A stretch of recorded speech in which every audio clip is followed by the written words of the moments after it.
नमस्कार. आज 19 जुलै 2024 वार आहे शुक्रवार. लोकसत्ता आणि द हिंदू वृत्तपत्र विश्लेषणमध्ये आपलं स्वागत आहे. त्यानंतर अगदीच आजची PDF तुम्हाला आपल्या टेलिग्राम चॅनलवरती प्राप्त झालेली आहे व हे चालू घडामोडी मासिक जे आहे म्हणजे जे लोकसत्ता न्यूजपेपर आपण जे रीडिंग करणार आहोत त्याचे नोट्स काढण्याची वगैरे तुम्हाला काहीच आवश्यकता नाही आहे. फक्त तुम्हाला घरी गेल्यानंतर म्हणजे क्लास झाल्यानंतर ही जी PDF आपल्या टेलिग्राम चॅनलवरती अपलोडेड आहे तिला फक्त तुम्ही एकदा रीड करून घ्यायचं आहे. ओके. व हे जे मासिक आहे ते डेली तुम्हाला मिळत जाणार आहे व डेली यामध्ये अपडेट मिळत जाते. ओके. त्यानंतर आता आपण सुरुवात करूयात आजच्या वृत्तपत्राला. पहिली बातमी, पेपर फुटीचा शहरनिहाय शोध, नीट UGचा केंद्रनिहाय निकाल जाहीर करा, सर्वोच्च न्यायालयाचे NTA आदेश, फेरपरीक्षेसाठी ठोस कारण आवश्यक खंडपीठ. म्हणजे पहा, काल CJI DY चंद्रचूड यांच्या अध्यक्षतेखाली अन्य 2 जजेस म्हणजे 3 जणांची खंडपीठ काल बसलेलं होतं. मग त्यांनी NTA काल आदेश दिलेले आहेत की उद्यापर्यंत काय करायचं आहे तर सेंटर वाईज निकाल लावायचा आहे. पण त्या सेंटरमध्ये विद्यार्थ्यांची नाव दिसणार आहेत का? 23 लाख विद्यार्थ्यांनी ही परीक्षा दिलेली आहे पहा. तर तिथं नेम लिस्ट नसणार आहे. पण सेंटरमधील किती विद्यार्थ्यांनी एक्झाम दिलेली आहे व किती त्यामध्ये म्हणजे किती गुण वगैरे त्या विद्यार्थ्यांना प्राप्त झालेत हे जर डाटा वगैरे भेटला, आता जसं आपल्याला पहा इलेक्ट्रोल बॉन्डच्या केसमध्ये पण तसं झालेलं होतं.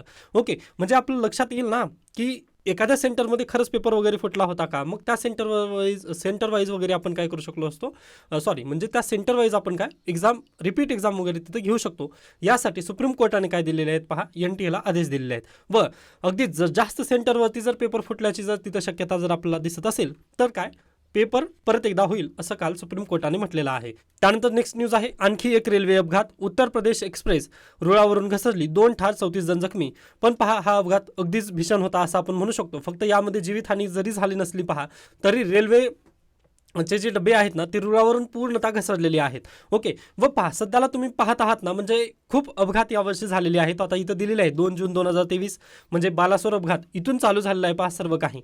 ओके. ओडिसामधील बालासोर येथे ना एक हे पण आहे, काय म्हणतो आपण, ब्रिटिशांची तिथे ना म्हणजे इतिहासात याचा रेफरन्स येतो त्यामुळे सहज माझ्या लक्षात आलं. आता मी पहा हे डायरेक्टली जे आपलं मॅगझिन आहे ना त्यामध्ये हे बालासोरबद्दल टाकलेलं नाही आहे. हा अपघात गेल्या वर्षी झालेला होता. की बहुना हे नीटबद्दल पण टाकलेलं नाही आहे, कारण हे UPSC आणि MPSCला विचारलं जाणार नाही नीटचा पेपर फुटला होता का वगैरे. त्यामुळे जे मला महत्त्वाचं वाटतं ना ते मी टाकलेलं आहे. पण हे बालासोर ना अगदी ब्रिटिशांची तिथं ना एक मार्केट बसली होती. ओके. किंवा मार्केट वगैरे त्यांनी तिथं व्यापारी स्थळ वगैरे स्थापन केलं होतं असं तुम्ही तिथं कन्सिडर करा. बालासोर आय थिंक 3री फॅक्टरी त्यांनी तिथं उघडली होती. फर्स्ट फॅक्टरी कुठं आहे? सुरत येथे आहे. ओके. आता हे ॲडिशनल इन्फॉर्मेशन आहे, बोलत असताना मला लक्षात येतं अगदी त्या पद्धतीने. आता हे मी डायरेक्टली आपल्या मॅगझिनमध्ये टाकू शकत नाही. आता तुम्ही हे काय करायचं, ॲडिशनल वगैरे लक्षात ठेवायचं आहे फक्त. ओके. बालासोर म्हटल्यानंतर तुम्हाला लक्षात राहील आय होप. 3rd फॅक्टरी तिथं त्यांची स्थापन झालेली होती. त्यानंतर नेक्स्ट न्यूज आहे पहा, सरळ सेवा भरती MPSC मार्फतच 2026 पासून याची अंमलबजावणी होईल.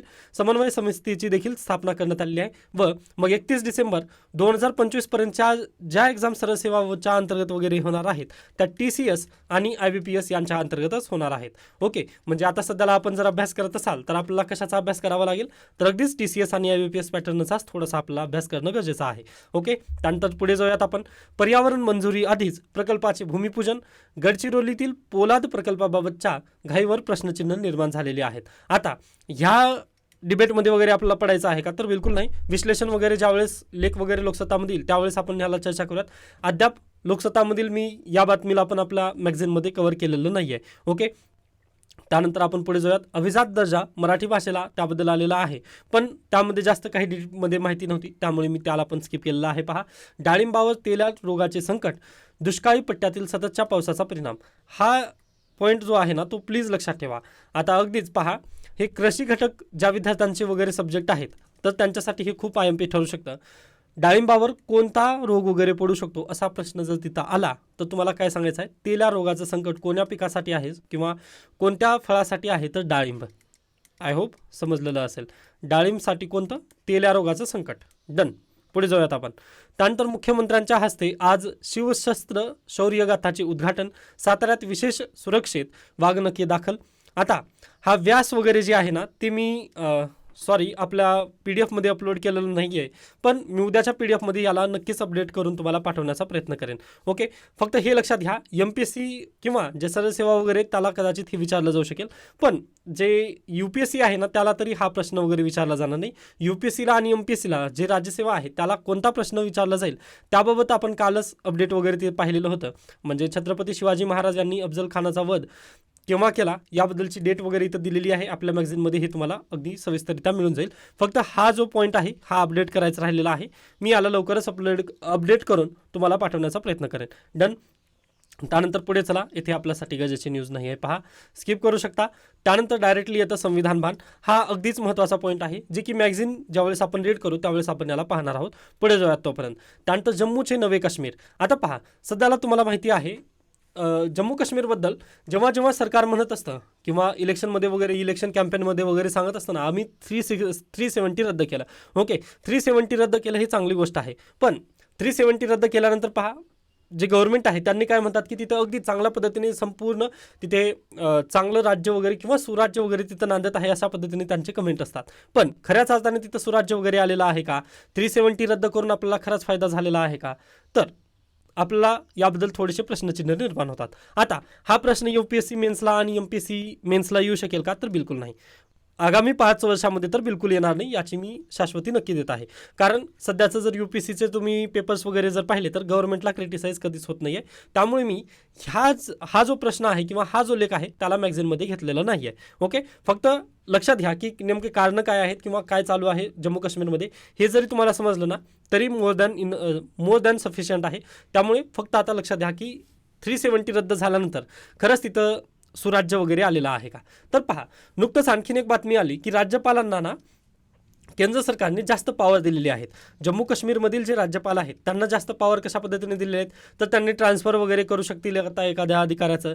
त्यानंतर अगदीच जे प्रशासकीय निर्णय आहेत ना ते चांगल्या पद्धतीने घेऊ शकतील. यासाठी ना जम्मू काश्मीरच्या गव्हर्नरला जास्त पॉवरफुल करण्याचं काम गव्हर्नमेंट ऑफ इंडियाने केलेलं आहे, ते पण आपण मान्य करूयात. पण असं जरी असलं तरी गव्हर्नमेंटची जी कमी आहे तिथे, म्हणजे राज्य सरकार, जम्मू काश्मीर हे काय आहे आता सध्याला युनियन टेरिटरी आहे, बरोबर. मग युनियन टेरिटरी जरी असली, आता दिल्ली पण युनियन टेरिटरी आहे, पण पहा तिथे अरविंद केजरीवाल यांचं सरकार आहे. अगदी तशाच पद्धतीने जर तुम्ही पाहिलं तर जम्मू काश्मीरमध्ये पण राज्य सरकार असणं खूप गरजेचं आहे किंवा ही काळाची गरज आहे. असं का म्हणतोय मी? तर पहा, आता अगदीच मागच्या महिन्यामध्ये व मागच्या आठवड्यामध्ये म्हणजे हे जून आणि जुलै जर तुम्ही महिने पाहिलेत तर यामध्ये भरपूर आपल्याला काय तिथे दहशतवादी हल्ले किंवा आतंकवादी हल्ले वगैरे तशा पद्धतीने होत असलेले आपल्याला दिसत आहेत. व त्या दरम्यान पहा 11 जवानांचा आपले 11 जवान त्या दरम्यान शहीद झालेले आहेत. ओके, मग पहा जो डाटा आलेला आहे किंवा IB कडून जो डाटा आलेला आहे त्यांच्या म्हणण्यानुसार ना 40 जवान जम्मू काश्मीरमध्ये आहेत, सध्याला वावरत आहेत, पण त्यांची लोकेशन वगैरे आपण ट्रेस करू शकत नाही आहे. म्हणजेच काय, मोबाईल ते यूज करत आहेत का? बिलकुल नाही. असं म्हणजे जी प्राथमिक अहवाल वगैरे आलेले त्यांच्यानुसार आहे हे. ओके, त्यानंतर पहा अगदीच त्यांनी रेडिओ लहरी म्हणजे अगदी जे चांगल्या क्वालिटीचे रेडिओ वगैरे ट्रान्समिटर्स वगैरे असतात त्याचा वापर करून ते कॉन्टॅक्ट वगैरे हे करत आहेत. ओके, त्यानंतर आपण त्यांचं ना जे अन्नधान्य पुरवठा वगैरे, त्यांना कुठून अन्नधान्याचा वगैरे पुरवठा होत आहे किंवा त्यांचे जे रिसोर्सेस कुठे आहेत हे पण आपल्याला तिथं काहीच तळगळ वगैरे तिथं लागत नाही आहे. म्हणजेच काय, आपल्याला तिथे ना जम्मू काश्मीरमध्ये पहा सैन्य आहे, सर्व आहे, पण प्रॉब्लेम काय आहे, राज्य सरकार नसल्यामुळे ना तळागाळावरती म्हणजे डायरेक्टली ग्राउंड लेवलवरती काम करणाऱ्याची संस्था वगैरे आपल्याला तिथं कमतरता भासत आहे. म्हणजे पहा, आता अगदीच त्याचं जर योग्य उदाहरण जर द्यायचं म्हटलं, आपल्याकडे स्थानिक स्वराज्य संस्था आहेत, मान्य आहे. मग स्थानिक स्वराज्य संस्था आपल्याकडे काय काम करतात? सरपंच काय करतं, गावातील प्रत्येकाची त्याला ओळख तर असतेच, बरोबर आहे. मग पहा तो ग्राउंड लेवलवरती कोण व्यक्ती कसा आहे किंवा कशा पद्धतीने तिथं कार्य वगैरे चालू आहे, गावात कोणतं नेमकं कार्य, कोणाच्या घरी काय चालू आहे हे सर्व सरपंचाला माहिती असतं. त्यामुळे पहा अगदी आपल्याला हॉस्टेलवरती वगैरे जर राहायचं म्हटलं तर कॅरेक्टर सर्टिफिकेट पण आपण सरपंचाचं दिलं तरी म्हणजे तिथं घेतलं जातं, बरोबर, शासकीय जे हॉस्टेल्स वगैरे त्यामध्ये. मग अगदी त्याचं नेमकं कारण ते आहे, कारण त्या व्यक्तीला माहिती असतं. अगदी तशाच लेवलवरती पहा, जर जम्मू काश्मीरमध्ये जर ग्राउंड लेवलवरती जर सरकार कार्य करत असेल, आता आपल्याकडे कोण आहे, सरकार तर ऑलरेडी आहेच ना, तिथं प्रशासन बसलेलं आहे, म्हणजे गव्हर्नर तर आहेत, पण गव्हर्नर प्रत्येक जिल्ह्याला, प्रत्येक तालुक्याला आणि प्रत्येक गावाला ओळखू शकतात का? तर बिलकुल नाही. मग हीच समस्या आहे तिथे.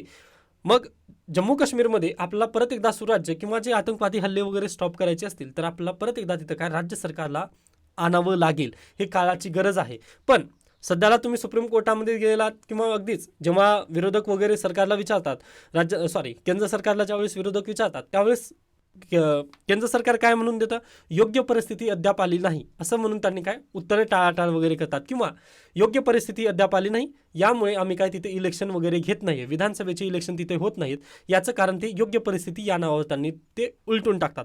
पण खरंच तसं झालेलं आहे का, तर पहा, योग्य परिस्थिती तर 1996 आणि 2002ला पण नव्हती. ओके, त्यावेळेस अटल बिहारी वाजपेयी यांचं सरकार होतं, राईट. मग पहा, तरी त्यांनी ना जम्मू काश्मीरमध्ये इलेक्शन घेतले होते. ओके, पण आज घडीला तर त्यासारखी सर सिच्युएशन नाही आहे. आज आपण ना अगदीच जनतेला वगैरे हे करू शकतो, म्हणजे मोबिलाईज वगैरे करू शकतो. पण त्या काळात तर रिसोर्सेसची कमी असताना देखील आपण इलेक्शन घडवून आणले होते, पण अद्याप इलेक्शन का करत नाही आहे, किंवा अगदीच केंद्र सरकारला यामध्ये बेनिफिट काय आहे असा प्रश्न इथं निर्माण झालेला आहे.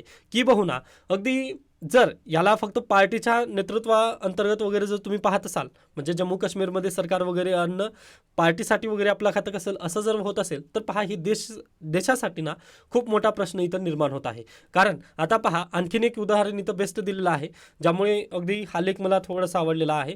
तर पहा, लेखकांचं इथं काय म्हणणं आहे पहा, तर गेल्या वर्षी 21 डिसेंबरमध्ये पूंछ जिल्ह्यात 2 लष्करी वाहनांवर हल्ला झाला. या हल्ला स्थळांपासून लष्करी ठाणी अवघी 5 किलोमीटरवर आहेत.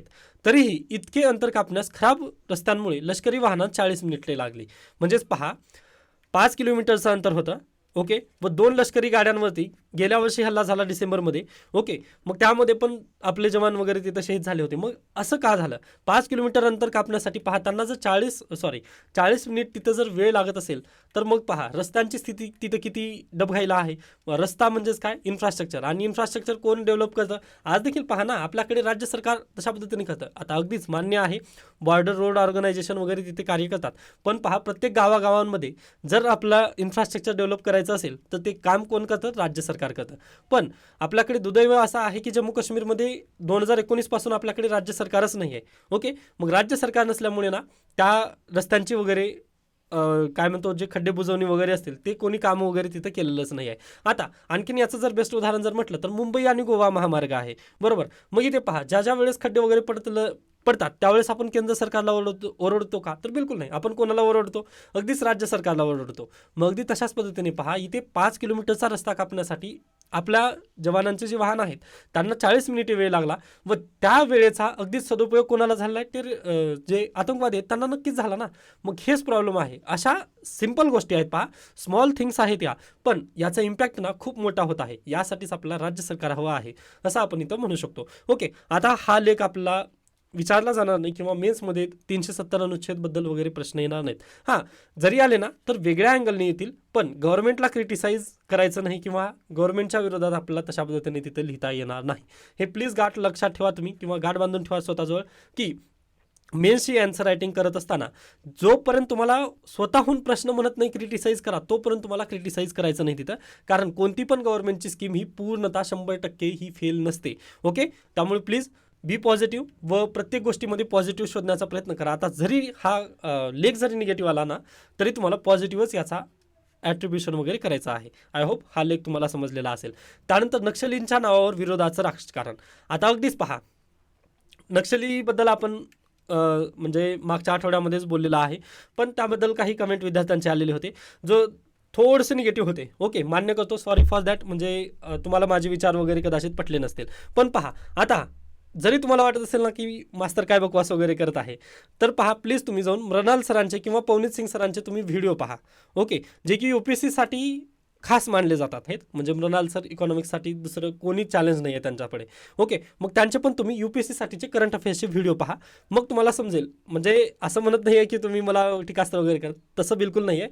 तर पण प्लीज तुम्हाला पण समजून येईल की UPSCमध्ये ना तुम्हाला स्लाईड बाय साईड किंवा पॉईंट बाय पॉईंट वगैरे शिकवण्याची गरज नसते. परीक्षेमध्ये हे सर्व काही आठवत नाही, पण मी जे काही आज लेक्चर देत आहे किंवा मी जे बकबक करत आहे ना, ते तुम्हाला परीक्षेत 1-2 जरी शब्द आठवले ना, तुम्ही हे पूर्ण उत्तर तिथं लिहू शकता. समजतंय ना. म्हणजे पहा, फक्त 2-3 पॉईंट आठवले की टेररिझम वगैरे वाढत आहे जम्मू काश्मीरमध्ये, राज्य सरकार जर तिथं असतं तर लोकल सेल्फ गव्हर्नमेंटची वगैरे तिथं स्थापना झाली असती. हा पॉईंट जरी तुम्हाला आठवला ना तर तुम्ही पूर्ण त्याबद्दल विश्लेषण वगैरे करून 2-3 ओळी तरी तिथं नक्की लिहू शकता. मग हेच आहे प्रॉब्लेम आपला MPSCमध्ये काय फॅक्ट वगैरे आजपर्यंत जे काय म्हणतो आपण अगदीच जे MCQ बेस्ड एक्झाम असतात ना त्यामध्ये तुम्हाला फॅक्ट विचारले जातात. मग तिथं ना तुम्हाला ते पाठ करावं लागतं व पॉईंट बाय पॉईंटच तुम्हाला शिकणं गरजेचं आहे. पण UPSCमध्ये जेव्हा डिस्क्रिप्टिव्ह पॅटर्नचा आपण विचार करतो ना त्यावेळेस तुम्हाला ही चालत नाही. मग अगदी त्यामुळेच मी स्टॅन स्वामी वगैरे यांचं तिथे केस वगैरे घेतली होती की त्यांचं जेलमध्येच मृत्यू वगैरे झालेला आहे शहरी नक्षलवादबद्दल. व पहा जे महाराष्ट्र जनसुरक्षा कायदा आलेला आहे त्यामध्ये पण शहरी नक्षलवाद्यांची डेफिनेशन दिलेली नव्हती. त्यामुळे पहा जर कायद्यामध्येच जर डेफिनेशन नसती तर मी कुठून तिथे डेफिनेशन वगैरे सांगू शकला असतो. ओके, प्लीज तुम्ही स्वतःहून म्हणजे स्वतःला वाईट वाटून घेऊ नका की तशा पद्धतीने वगैरे मी काय बोललं. पण पहा सॉरी जर म्हणजे खरंच तुम्हाला जर समजलं नसेल पण माझी पण साईड तुम्ही ऐकून घेणं गरजेचं आहे की बहुना आपण खऱ्याच ट्रॅकवर आहोत का नाही हे पण जे विद्यार्थी कमेंट वगैरे वाचणार आहेत त्यांना पण समजणं गरजेचं आहे. त्यानिमित्ताने सांगतोय पहा जे महाराष्ट्र जनसुरक्षा कायदा येणार आहे त्या कायद्यामध्येच ना डेफिनेशन नाही आहे. मग डेफिनेशन नाही आहे त्यामुळेच मी त्या दिवशी पण म्हटलं होतं की हा कायदा काय आहे व्हॉग आहे. त्यामुळेच विरोधक पण काय झालेले होते त्या दिवशी आक्रमक झालेले होते. आय होप तुम्हाला हे सर्व काही समजत आहे. आता पहा शहरी नक्षलवादावर मग परीक्षेला प्रश्न वगैरे विचारलं जाईल का मग तर बिलकुल विचारलंच जाणार नाही ना कारण केंद्र सरकार किंवा राज्य सरकारची त्यावरती टीकास्त्रच येणार आहे. त्यामुळेच पहा विश्वास ठेवा अगदी तुम्हाला मी चांगल्या पद्धतीने मदत करण्याचा नक्की प्रयत्न करेन. हां जर कुठं तुम्हाला वाटत असेल ना की मी चुकतोय वगैरे तर नक्कीच सजेशन वगैरे देऊ शकता. आता अगदीच मी त्याबद्दल पण ते सजेशन वगैरे एक्सेप्ट केलेले आहेत की डेफिनेशन वगैरे देणं गरजेचं आहे. पण पहा प्रॉब्लेम असा आहे ना की राज्य सरकार किंवा केंद्र सरकार जर स्वतःहूनच डेफिनेशन देत नसतील ना तर आपण पण तिथं डेफिनेशन वगैरे शोधण्यात बसण्यात काही अर्थ नाही आहे. ओके, ते गरजेचं आहे की मी तुम्हाला तशा पद्धतीने वेळोवेळी सांगणं पण अगदी आपण मान्य करूयात. त्यानंतर पुढे जाऊयात आपण. मग आता हा लेख गरजेचा आहे का तर बिलकुल मला वाटत नाही की आता याबद्दल आपण जास्त चर्चा वगैरे करणं गरजेचं आहे. त्यानंतर बांगलादेशमध्ये विद्यार्थी आंदोलन काय करत आहेत विद्यार्थी आंदोलन का करत आहेत. ओके, झालेलं काय पहा बांगलादेशमध्ये शेख हसीना ओके मग यांनी 2018मध्ये कायदा केलेला होता. त्या कायद्यानुसार त्यांनी म्हटलं की आजपासून सरकारी नोकरीमध्ये 30% आरक्षण कोणाला असेल जे स्वातंत्र्य सैनिक आहेत त्यांना आणि जे स्वातंत्र्य सैनिकांचे वारस आहेत त्यांना 30% आरक्षण आम्ही देऊ करत आहोत असं त्यांनी म्हटलं. मग पहा आउटरेज लगेच झालं. आउटरेज झाल्यानंतर पहा 30% म्हटल्यानंतर 70% बाकीचे. आता 70% मध्ये पण SC STs वगैरे तिथले म्हणजे तिथे आदिवासी वगैरे आहेत ना त्यांच्यासाठी वेगवेगळ्या तिथं जागा वगैरे दिलेली आहेत. ओके, आपल्यासारखं SC ST वगैरे तिथं नाव नाही आहे. पण पहा आदिवासी त्यानंतर अगदीच जे दुसरे तिथे मागासवर्गीय वगैरे आहेत त्यांच्यासाठी ना त्या 70%मध्ये फोड वगैरे केलेली आहे. बरोबर, मग असं केल्यानंतर पहा म्हणजे अगदी 56% तरी आरक्षण तिथं त्या दरम्यानच जात होतं त्यांचं. बरोबर, मग 56% आरक्षण जात होतं याच्या पूर्वी जर पाहिलात तर तुम्ही. व आता राहिलेलं किती 44%. या 44%मध्ये पण किती 30% आरक्षण कोणाला देत आहेत स्वातंत्र्य सैनिकांसाठी. मग पहा आता उरलं किती विद्यार्थ्यांसाठी म्हणजे जे जनरल कॅटेगरीचे विद्यार्थी आहेत त्यांच्यासाठी फक्त 14% आरक्षण उरलं ना. मग यासाठीच ना तिथे काय झालं आंदोलन वगैरे सध्याला चालू आहेत किंवा 2018ला कायदा आल्यानंतर लगेच त्यावरती आंदोलन झाले. मग जे स्वातंत्र्य सैनिक होते ते लगेच गेले सुप्रीम कोर्टामध्ये. मग सुप्रीम कोर्टाचा निकाल काल परवा आला. सुप्रीम कोर्टाचा निकाल आल्यानंतर सुप्रीम कोर्टाने काय म्हटलं तुम्ही कायदा केलाय ना मग लागू करा. 30% आरक्षणाची जी तरतूद तुम्ही केली ना काहीतरी विचार करूनच केली असेल मग आता तुमचं काम आहे की आता त्या तरतुदीला तुम्हाला लागू करणं गरजेचं आहे असं म्हणत त्यांनी काय केलं सुप्रीम कोर्टाने निकाल दिला. मग सुप्रीम कोर्टाने निकाल दिल्यानंतर पहा जे जनरल कॅटेगरीमध्ये वगैरे जे विद्यार्थी येतात ना त्यांनी काय लगेच आंदोलनाला वगैरे चालू केलं. ओके, मग पहिल्यांदा ते आंदोलन वगैरे शांतीपूर्ण चालू होतं. पण शेख हसीना यांनी काय केली पत्रकार परिषद घेतली व पत्रकार परिषदेमध्ये जे विद्यार्थी आहेत ना त्यांनी रजाकार असा शब्द बोलवला. ओके, रजाकार हा शब्द त्यांनी त्या पत्रकार परिषदेमध्ये उच्चारला. व रजाकार म्हणजे अरबी भाषेमध्ये त्याला काय म्हणतात पहा अगदी देशद्रोही. ओके, मग विद्यार्थी याच्याबद्दलच नाराज झाले की तुम्ही म्हणजे शेख हसीना यांचं काय म्हणणं होतं पहा जर जे स्वातंत्र्य सैनिक आहेत ज्यांनी 1971च्या बांगलादेश चळवळीमध्ये ज्यांनी भाग वगैरे घेतलेला आहे त्यांना आरक्षण नाही तर आम्ही का रजाकारांना आरक्षण द्यायचं का असा त्यांनी तिथं प्रश्न विचारला. मग रजाकार म्हणजे देशद्रोही होतात. मग देशद्रोही विद्यार्थ्यांवरच ते थोडंसं आलं. मग त्यामुळे विद्यार्थी म्हटले आम्हाला तुम्ही देशद्रोही म्हणत आहात का. त्यामुळे ते संपूर्ण बांगलादेश परत एकदा पेटून उठलेला आहे. आणखीन एक जर गोष्ट खऱ्या अर्थाने जर पाहिली ना तुम्ही तर बांगलादेशमध्ये नुकतेच म्हणजे जानेवारी महिन्यामध्ये इलेक्शन झाले. ओके, मग त्या इलेक्शनमध्ये पहा 60% जणांनीच मत केलेलं होतं. ओके, म्हणजे 100पैकी 60% व्यक्तींनीच तिथे मत केलेलं आहे, म्हणजे 40% जणांनी तिथे मतदान केलेलं नाही आहे. ओके, या कारणांमुळे पण पहा अगदी 60%पैकी पण 40%च्या विजयाने काय शेख हसीना यांचा तिथं काय शेख हसीना हे निवडून आलेले आहेत. म्हणजे 100% जर तुम्ही पाहिलात तर त्या 100%पैकी फक्त 40% मतदारांनी त्यांना काय मान्यता दिली आहे. बाकीचे उर्वरित जे 60% होते त्यापैकी तर पहा म्हणजे अगदी जर तुम्ही थोडंसं कॉम्प्लिकेटेड झालेलं आहे. एकच मिनिट द्या. म्हणजे पहा बांगलादेशची लोकसंख्या हे 100%. ओके, एकच मिनिट द्या. म्हणजे थोडंसं हे ना इंटरनॅशनल रिलेशनमध्ये पण पुन्हा तुम्हाला समजण्यासाठी खूप मदत होईल हे. तर 100% पूर्ण मतदार आहेत. ओके, मतदार 100% आहेत, बरोबर. मग पहा ह्या 100% पैकी 60% लोकांनीच तिथं काय मतदान केली व यापैकी जे टोटल व्होट शेअर आहे. ओके, म्हणजे आता ह्या 100% पैकी जे टोटल व्होट शेअर आहे त्यापैकी शेख हसीना किती टक्क्यांनी निवडून आले आहेत? फक्त 40% निवडून आलेले आहेत. म्हणजे जे बाकीचे आहे आता ज्यांनी मतदान केली किंवा नाही केली किंवा ज्यांनी दुसऱ्यांना वगैरे म्हणजे ज्यांची मतं वगैरे फुटली त्याबद्दल नाही आहे, पण 60% मतदार काय आज देखील नाराज आहे शेख हसीनाबद्दल. ओके, समजत आहे ना प्रॉब्लेम तुम्हाला? म्हणजे पहा हे 100% मतदार आहेत, त्यापैकी 60% लोकांनीच मतदान केलं. पण आता आपण ओव्हरऑल 100%चा जर विचार केला त्यापैकी फक्त 40% लोकांनीच काय केलं शेख हसीना यांना मतदान केलं व त्या निवडून आलेले आहेत. बाकीचे जे 40% आणि इथले जे 20% आहे म्हणजे बाकीचे उर्वरित 60% आहेत ते कोणासाठी आहेत? मग ते दुसऱ्या विरोधी पक्षाच्या नेत्या यांच्याकडे आहेत व दुसऱ्या विरोधी पक्षांच्या नेता ज्या आहेत ना त्या आपल्यासाठी अनुकूल नाही आहेत त्या. ओके, मग म्हणजे भारत विरोधी आहेत त्यामुळे आपल्याला अगदीच गरज होती शेख हसीनाच परत एकदा सत्तेत येणं. पण बांगलादेशचा जर तुम्ही विचार केलात ना तर ते थोडंसं अनरेस्ट आहे. कारण पहा अगदीच 40% लोकांचीच पसंती असलेल्या शेख हसीना यांनी परत निवडून आलेले आहेत. मग त्यामुळेच ही बांगलादेशमध्ये जनतेचा रोष वगैरे आपला बेसिकली दिसत आहे. आय होप हा पण तुम्हाला लेख समजलेला असेल. आता हा लेख आपला गरजेचा आहे का की बहुना आपल्या मॅगझिनमध्ये कव्हर झालेला आहे का? तर हे बिलकुल लेख मी कव्हर केलेला नाही आहे. ओके, आता कदाचित तुम्हाला जे मॅगझिन वगैरे सापडतील त्यामध्ये हा लेख असेल, पण पहा इंटरनॅशनल रिलेशनमध्ये पण अशा पद्धतीचे प्रश्न आलेले नाही आहेत, त्यामुळे मी याला स्किप करत आहे. डन. त्यानंतर पुढे चला, CBI कडून चौकशी स्किप करू शकता. त्यानंतर तेलंगणा सरकारची शेतकरी कर्जमाफीची घोषणा. आता 1-2 दिवसामध्ये काय याचं एक्सप्लेन्ड सिरीज येईल इंडियन एक्सप्रेसमध्ये. मग त्यामध्ये शेतकरी कर्जमाफी झाल्यानंतर काय काय समस्या वगैरे तिथं सामोरे जावं लागतं ते आपण नक्कीच चर्चा तिथे करणार आहोत. Okay, done. त्यानंतर पुढे चला, आणखीन एक इथं आहे बातमी पहा. लाडकी बहीणसाठी 9,28,000 अर्ज, शहरी भागात कमी आणि ग्रामीण भागात जास्त प्रतिसाद या योजनेला मिळत आहे. त्यानंतर आता पहा काही मला पण ना तुमची खूप गरज आहे. म्हणजे अगदी मला पण तुमची ना थोडीशी हेल्प हवी आहे. बेसिकली पहा मी जास्त करून UPSCकडे प्रेफरन्स वगैरे देत असल्यामुळे माझ्याकडे ना जे MPSCसाठी जे करंट अफेअर्स वगैरे असतं किंवा त्याचे जे PYQ असतात ना त्याची थोडंसं माझ्याकडे कमतरता आहे. त्यामुळे प्लीज लाडकी बहीण, लाडकी भाऊ वगैरे लाडका भाऊ योजना वगैरे आहेत त्याचे जे बारीक बारीक पद्धतीने नोट्स वगैरे असतील किंवा प्रिलिम लायक जर तुम्हाला वाटत असेल ना की करंट अफेअर्स आहे हे व आपल्या मॅगझिनमध्ये इन्क्लूड करावं असं वाटत असेल ना तर प्लीज मला तुम्ही टेलिग्रामवरती किंवा व्हॉट्सअपवरती वगैरे तशा पद्धतीने नोट्स प्लीज शेअर करत चला. म्हणजे आपला जे आपलं मॅगझिन आहे ना त्याला मी अगदी MPSCसाठी किंवा जे कंबाईनचे पण विद्यार्थी आहेत ना त्यांच्यासाठी अगदी परिपक्व मी बनवण्याचा प्रयत्न करेन. त्यामुळे प्लीज आता पहा आपल्या मॅगझिनमध्ये ना मी लाडकी बहीण किंवा लाडका भाऊ ही योजना वगैरे तिथं इन्क्लूड केलेली नाही. सॉरी फॉर दॅट, कारण माझ्याजवळ त्याचं कंटेंट वगैरे नाही आहे ते. व पहा मला ते सर्च वगैरे करून परत एकदा हे करणं म्हणजे ते थोडंसं वेळखाऊ प्रोसिजर आहे. त्यामुळे पहा ज्या विद्यार्थ्यांनी नोट्स काढलेले असतील किंवा त्यांना अगदीच मिळालेले जर असतील तर प्लीज त्या नोट्स मला पण शेअर करा. म्हणजे आपलं जे मॅगझिन आहे त्यामध्ये मी टाकण्याचा नक्की प्रयत्न करेन. ओके, आय होप तुम्ही हेल्प कराल. त्यानंतर आपण पुढे जाऊयात. करिअर वृत्तांत स्किप करू शकता. तर अशा पद्धतीने आजचा लोकसत्ता इथं संपत.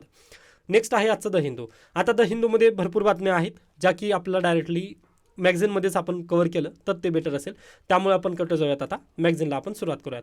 तर पहा हे आपलं मॅगझिन आहे जे की बिलकुल फ्री तुम्हाला आपल्या telegram channel Marathi current affairs by NP अशा पद्धतीने PN आहे वाटते.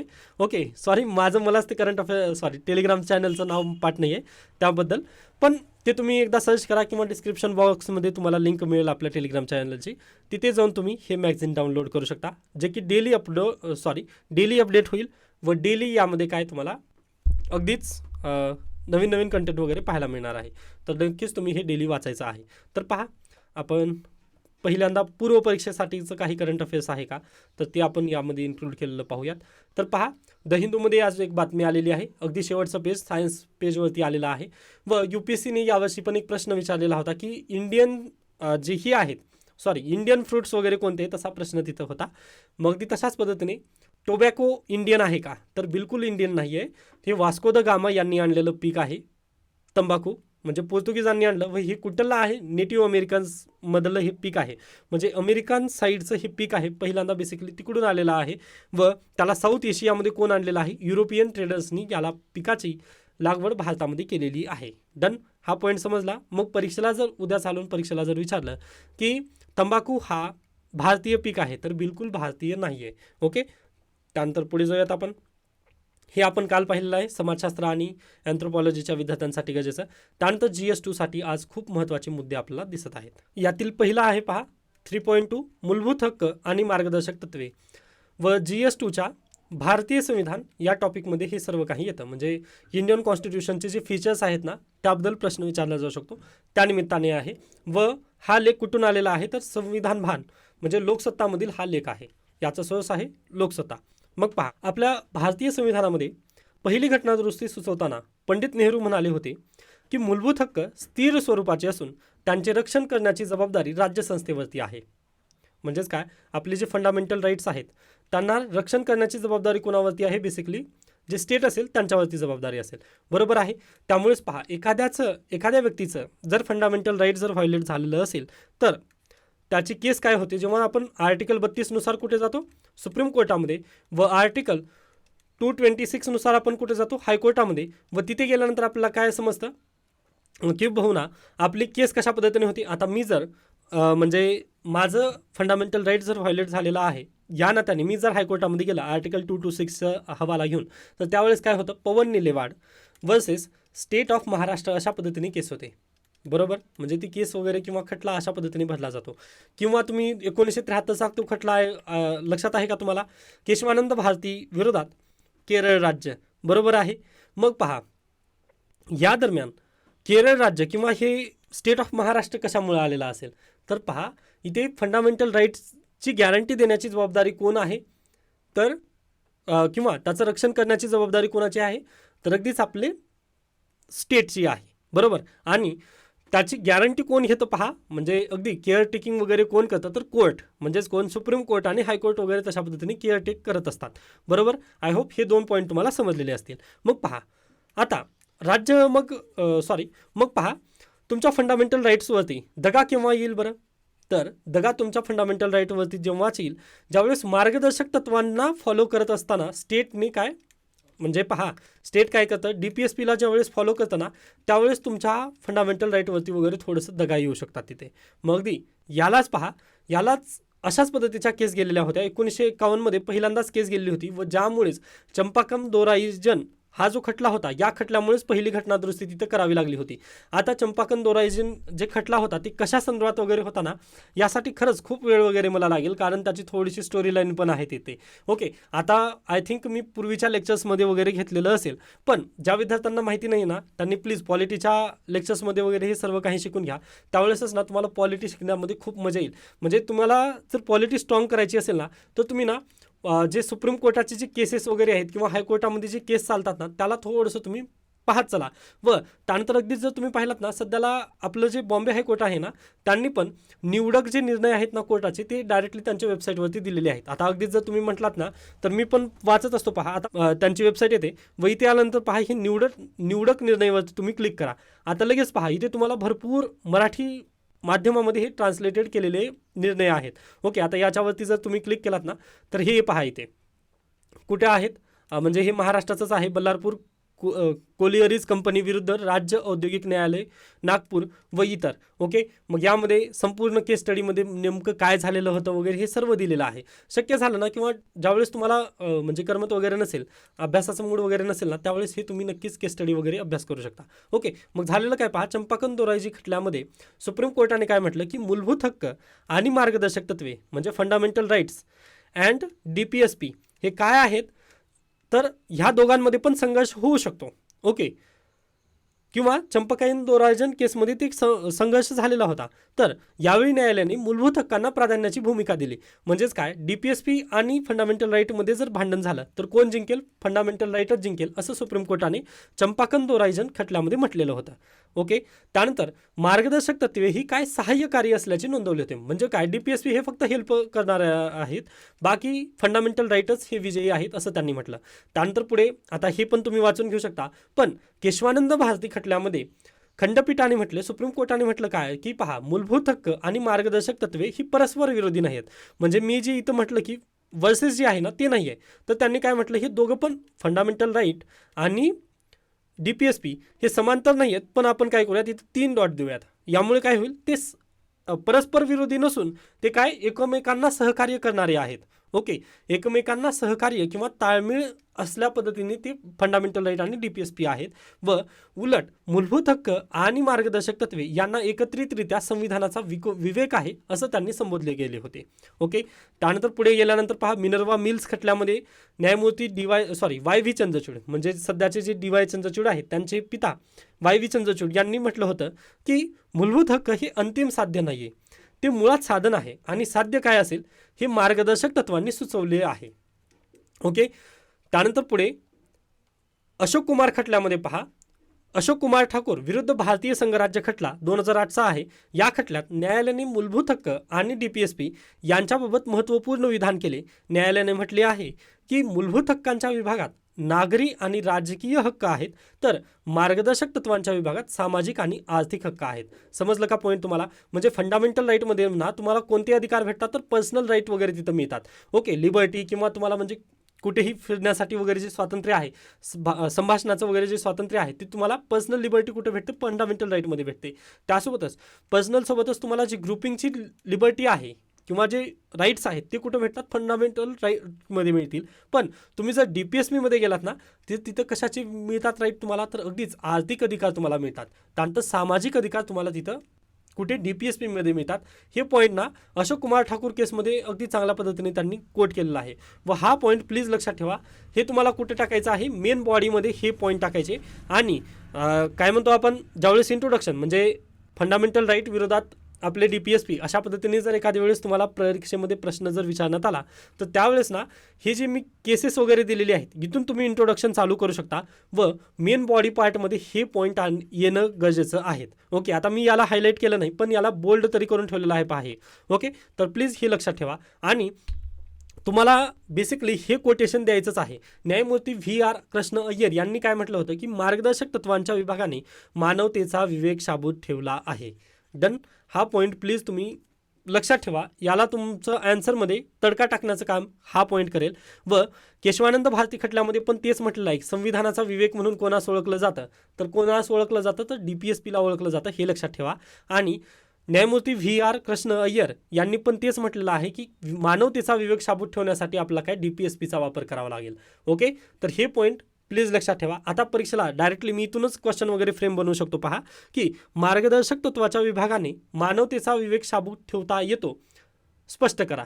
10 मार्काचा प्रश्न तिथं नक्कीच बनू शकतो. अशा पद्धतीने 1 लाईनर स्टेटमेंट आहे पहा हे, पण परीक्षेला प्रश्न बनू शकतो. आता पहा, तुम्ही कोणतंही पॉलिटीचं पुस्तक काढा, लक्ष्मीकांत काढा किंवा अन्य दुसरं, आता MPJमध्ये असतील हे कोटेशन, पण तुम्हाला दुसऱ्या पुस्तकात किंवा रंजन कोळंबे सरांचं पुस्तक जरी काढलात ना, तर तुम्हाला हे अशा पद्धतीचे प्रश्न तुम्हाला तिथे हे असे स्टेटमेंट वगैरे तुम्हाला तिथं मिळणार नाहीत.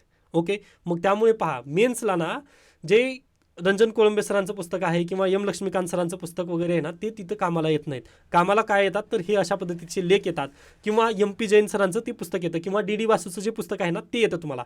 आता अगदीच मी रेकमेंड करत नाही की तुम्ही MP जैन पुस्तक वगैरे वाचावं, पण जर शक्य झालं तर नक्कीच वाचू शकता. Okay.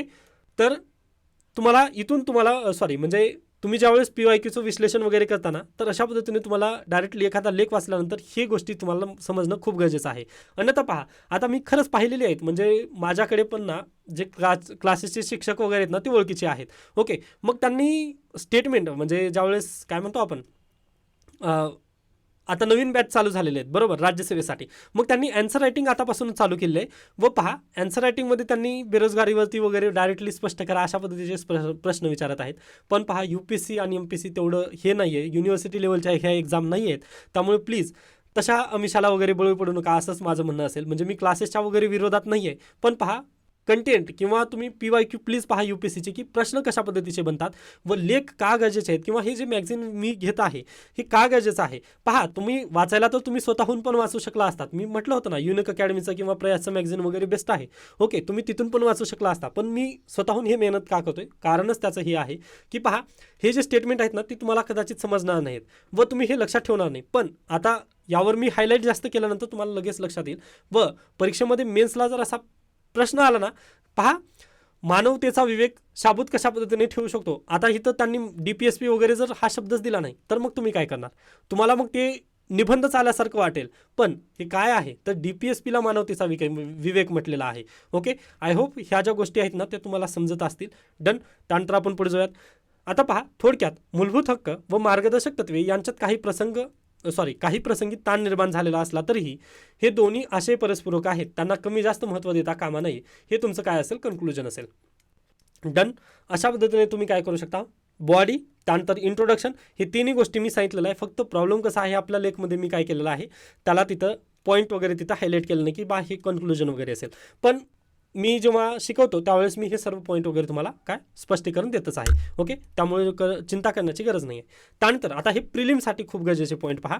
Socialistic principal, Gandhian principal आणि लिबरल इंटेलेक्च्युअल जे प्रिन्सिपल आहेत ते अशा पद्धतीने दिले आहेत व 2020ची जी प्रिलिम झाली त्यामध्ये हे प्रिन्सिपल विचारण्यात आले होते, गांधीयन प्रिन्सिपलबद्दल विचारण्यात आलेलं होतं. त्यामुळे लक्षात ठेवा हे आर्टिकल प्लीज एकदा पाठ करून घ्या. DPSP फंडामेंटल राईट आणि आर्टिकल 51A म्हणजे जे आपली मूलभूत कर्तव्य आहेत ते तुम्हाला माहिती असणं गरजेचे आहेत. फंडामेंटल ड्युटीज जे आहेत ना ते पाठ असणं गरजेचं आहे. त्यामुळे हे जे मी सांगितलेलं आहेत ना ते प्लीज पाठ करून घ्या. यावरती UPSCने प्रश्न विचारलेला आहे 2020 साली. त्यानंतर फंडामेंटल राईट आणि डायरेक्टिव्ह प्रिन्सिपल हे M लक्ष्मीकांतमध्ये किंवा आपलं रंजन कोळंबे सरांच्या पुस्तकांमध्ये पण अशाच पद्धतीने हे मिळेल तुम्हाला. माझ्याकडे इंग्लिश किताबे आहेत त्यामुळे प्रॉब्लेम असा आहे की मी मराठीमध्ये वगैरे हे देऊ शकलं नाही तुम्हाला. ओके, तर प्लीज हे वाचून घ्या इंग्लिश जमत असेल तर, अन्यथा तुम्ही तुमच्या पुस्तकामधून हे तुम्हाला पाठ करून घ्यायचं आहे. त्यानंतर नेक्स्ट आर्टिकल हा द हिंदूमध्ये आलेला आहे वित्त आयोगाबद्दल. द हिंदू, ओके समजून घ्या ते. तर पहा वित्त आयोग म्हणजेच काय, फायनान्स कमिशन. आर्टिकल किती आहे 280. ओके, आर्टिकल 280 याची 16व वित्त आयोगाची सध्याला नुकतीच स्थापना झालेली आहे. परीक्षेला प्रश्न विचारू शकेल की 16व्या वित्त आयोगाचे अध्यक्ष कोण आहेत व याच्यापूर्वी पण मी प्रश्न विचारलेला होता तर त्याचे अध्यक्षाचं नाव आहे पहा अरविंद पनगारिया. व MPSC काय करते, राज्यसेवा आपल्या परीक्षेला प्रश्न विचारले जाऊ शकतं की अरविंद पनगारिया हे नीती आयोगाचे अध्यक्ष होते का, तर बिलकुल होते. पहा म्हणजे स्टेटमेंट वगैरे येतात. गेल्या वर्षी आपला रमेश बैस यांच्यावरती अशाच पद्धतीचा एक प्रश्न होता, ते त्रिपुराचे राज्यपाल होते अशा पद्धतीने एक स्टेटमेंट होतं. बरोबर, मग ती पहा नीती आयोगाचे ते माजी उपाध्यक्ष होते अरविंद पनगारिया व आता त्यांच्या अध्यक्षतेखाली 16व्या वित्त आयोगाने कामकाज चालू केलेलं आहे व त्यांची रिपोर्ट 2025 पर्यंत पब्लिश होईल. ओके, मग 2025ला त्यांची रिपोर्ट आल्यानंतर ते कार्यकाळ किती वर्षाचा असेल यांच्यासाठी, तर अगदीच पहा 1 एप्रिल 2026 पासून यांची रिपोर्ट जी आहे ती वैध असेल पुढच्या 5 वर्षांसाठी. म्हणजे 2026 ते 2031 पर्यंत काय असेल यांची रिपोर्ट व्हॅलिड असेल असं तुम्ही लक्षात ठेवू शकता. ओके, त्यानंतर 15व्या वित्त आयोगाचा अध्यक्ष जर विचारले तर NK सिंग, लक्षात घ्या. ओके, ठीक आहे. त्यानंतर पुढे चला आपण. आता पहा वित्त आयोग म्हणजे काय, म्हणजेच काय, वित्त आयोग ही एक घटनात्मक संस्था आहे जी केंद्र सरकारद्वारे गोळा केलेला कर महसूल केंद्र आणि देशातील विविध राज्यांमध्ये कसा वितरित केला जावा याची शिफारस केंद्र सरकारला करते. तो म्हणजेच काय, वित्त आयोग. ओके, वित्त आयोगाची डेफिनेशन पण तुम्हाला मिळाली. व हा पहा खूप गरजेचा प्रश्न आहे. सॉरी आज पण मी PYQ वगैरे तिथं लिस्ट केलं नाही आहे, पण आपल्या टेलिग्राम चॅनलवरती ना मी याचे PYQ सर्व टाकलेले आहेत. फायनान्स कमिशनबद्दल जेवढे प्रश्न आलेले आहेत ना त्याची जी PDF आहे ती ऑलरेडी आपल्या टेलिग्राम चॅनलवरती आहे. तिथं जाऊन प्लीज तुम्ही सॉल्व्ह वगैरे करण्याचा प्रयत्न करा व लगेच त्याच्या खाली काय मी उत्तरं पण दिलेली आहेत. ओके, तर ते प्लीज टेलिग्राम चॅनलवरती जाऊन तुम्ही ते पाहून घेऊ शकता. ओके, वित्त आयोगाचे सर्व प्रश्न तिथं ऑलरेडी अपलोडेड आहेत. मग पहा वित्त आयोगाचं काम काय असतं आता हे आपल्या पद्धतीने समजून सांगण्याचा मी प्रयत्न करेन. बाकी तुम्हाला तर हे घरी जाऊन वाचायचंच आहे. हे पहा आपलं भारत सरकार आहे किंवा भारत देश, प्यारा भारत. त्यानंतर इथं आहे प्यारा महाराष्ट्र. बरोबर, मग पहा इथे केंद्र सरकार काम करतं संपूर्ण भारतासाठी व इतर राज्य सरकार काम करतं. बरोबर आहे. मग पहा केंद्र सरकार कोणते कोणते कर गोळा करतं, GST, इन्कम टॅक्स. ओके, त्यानंतर अन्य जे कस्टम ड्युटी वगैरे आहेत ना ते सर्व कोण काम करतं, जे कोण कलेक्ट करतं तर केंद्र सरकार करतं. मग केंद्र सरकारकडे ना अगदीच जास्त पैसा आहे, बरोबर. आणि ग्राउंड लेवलवरती कोण काम करतं तर राज्य सरकार काम करतं. आता अगदीच पहा, रस्त्यांची बुजवणी करण्यासाठी आपण कोणाला आत्ताच उदाहरण दिलं ना मी, तर राज्य सरकारला आपण ओरडतो, बरोबर. मग ग्राउंड लेवलवरती काम कोण करणार आहे? राज्य सरकार. मग राज्य सरकारकडे कोणतून फंड येणार आहे? मग कारण सर्व तर केंद्र सरकारच घेऊन चाललेलं आहे आपल्याकडून पैसे, पण राज्य सरकारला पण काहीतरी गरजेचं आहे ना, कारण ग्राउंड लेवलवरती राज्य सरकार काम करतं. मग ह्या केंद्र सरकारने राज्यांना कशा पद्धतीने पैसा द्यावं यासाठी कोण काम करतं, किंवा किती किती पैसे प्रत्येक राज्याला मिळावे यासाठी रिकमेंडेशन कोण देतं तर वित्त आयोग देतं. ओके. व त्याची घटनात्मक बॉडी आहे, कारण कलम 280 मध्ये त्याची काय आहे तरतूद आहे आपल्या भारतीय संविधानामध्ये. ओके, हा पॉईंट क्लिअर झालेला असेल. मग आता याची सूत्र काही असतात का तर बिलकुल असतात. पहा, सूत्र कशी असतात? लोकसंख्या, जनक्षमता पातळी, उत्पन्न पातळी आणि भूगोल. म्हणजे पहा, प्रत्येक राज्याची लोकसंख्या तिथं ध्यानात घेतली जाते. त्यानंतर त्यांचा प्रजनन दर किती आहे, कारण पहा आता उत्तर प्रदेश सारखं जर राज्य असेल तर तिथं प्रजनन दर त्यांचं खूपच जास्त असतं. पण जे केरळ सारखं राज्य आहे, ओके, त्यांचं प्रजनन दर कमी आहे. म्हणजेच काय, त्यांनी लोकसंख्याला कंट्रोल करण्यासाठी पण काही गोष्टी तिथं केलेल्या आहेत, बरोबर. मग केरळला तिथं ना प्लस पॉईंट दिला जातो. व उत्तर प्रदेशमध्ये प्रजनन दर जास्त आहे, कारण उत्तर प्रदेश सरकार तिथं जास्त काही ॲक्शन वगैरे घेत नाही, त्यामुळे तिथं मायनस पॉईंट केला जातो. त्यानंतर लोकसंख्या बाबतीत उत्तर प्रदेशला प्लस पॉईंट आहे आणि केरळला मायनस पॉईंट आहे. त्यानंतर उत्पन्न पातळी. आता इन्कम टॅक्समध्ये, आता इन्कम टॅक्स कोण जास्त देतो? महाराष्ट्र सरकार अगदीच जास्त देतो, मग महाराष्ट्राला तिथं प्लस पॉईंट. उत्तर प्रदेश कमी टॅक्स देतो, मायनस पॉईंट. केरळ जास्त पॉईंट देतो, प्लस पॉईंट, कारण कस्टम ड्युटी वगैरे तिथं जास्त आहे. त्यानंतर लोकसंख्या, भूगोल. भूगोल जास्त कोणाचा आहे, किंवा आकार वगैरे कोण आहे, प्लस पॉईंट कोणाला मिळेल? उत्तर प्रदेश. महाराष्ट्राला पण प्लस पॉईंट व केरळला मायनस पॉईंट. मग पहा, प्रत्येकाला 2-2 प्लस आले ना. ओके.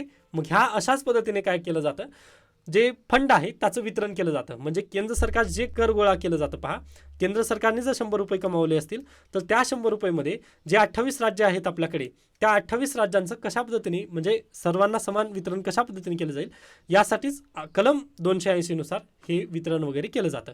मग मला सांगा, आता आपलं जे वित्त आयोग आहे यांनी केंद्र सरकारला जे रिकमेंडेशन दिलेली आहेत ते अगदीच केंद्र सरकारवरती बांधील असतात का तर बिलकुल नसतात. पहा, हे रिकमेंडेशन केंद्र सरकारवरती बिलकुल बांधील नसतात. ओके, हे प्लीज तुम्ही लक्षात घ्या. त्यानंतर गेल्या वर्षी 2023 मध्ये UPSCने मेन्स परीक्षेला 14वं वित्त आयोग विचारलं होतं, व सध्याला कितवा आयोग चालू आहे? 15वं वित्त आयोग चालू आहे. त्यामुळे हे जे लेख दिलेलं आहे ना मी, प्लीज खूप गरजेचं आहे हे लक्षात ठेवा. ओके.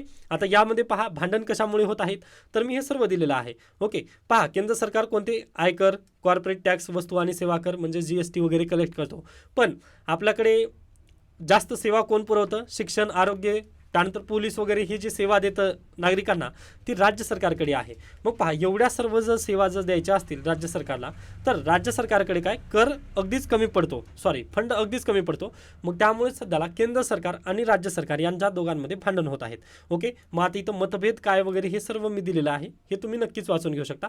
कारण पहा, आता अगदी 46 मिनिट झालेले आहेत, आपलं लेक्चर खूप मोठं वाढत आहे, त्यामुळे मी आता इथं थांबण्याचा प्रयत्न करेन.